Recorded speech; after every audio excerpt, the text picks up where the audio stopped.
Desire, destiny കേൾക്കുമ്പോൾ ഏകദേശം സാമ്യമുള്ള രണ്ട് വാക്കാന്ന് തോന്നുന്നില്ലേ? പക്ഷേ ഈ രണ്ട് വാക്കുകളുടെ മലയാളത്തിലുള്ള അർത്ഥം കേട്ടുകഴിയുമ്പോൾ നിങ്ങൾക്ക് മനസ്സിലാവും രണ്ടും എൻറ്റയർലി ഡിഫറെൻ്റ് ആയിട്ടുള്ള രണ്ട് വാക്കുകളാണെന്ന്.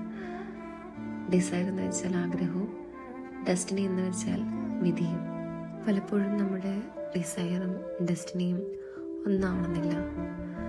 നമ്മൾ ആഗ്രഹിച്ചതായിരിക്കില്ല അത് പലപ്പോഴും നമുക്ക് വിധിച്ച് കിട്ടുന്നത്. എൻ്റെ ലൈഫിൽ പലപ്പോഴും ഞാൻ ആഗ്രഹിച്ചത് അതുപോലെ നടന്നിട്ടില്ല. അതായത് എൻ്റെ ഡെസ്റ്റിനി ഒരിക്കലും ഞാൻ ഡിസൈർ ചെയ്ത പോലെ ആയിരുന്നില്ല. പക്ഷേ my destiny was always brighter than I decide. ഞാൻ ആഗ്രഹിച്ചതിനേക്കാളും എത്രയോ നല്ല കാര്യങ്ങൾ എനിക്ക് വിധിച്ച് കിട്ടിയത്. സോ നിങ്ങളിപ്പോൾ ആഗ്രഹിക്കുന്ന കാര്യങ്ങൾ നടക്കുന്നില്ലെങ്കിൽ ജസ്റ്റ് വെയിറ്റ്, എന്തും നല്ലത് വരാനിരിക്കുന്നുണ്ട്. Always our destiny will be brighter than our desires.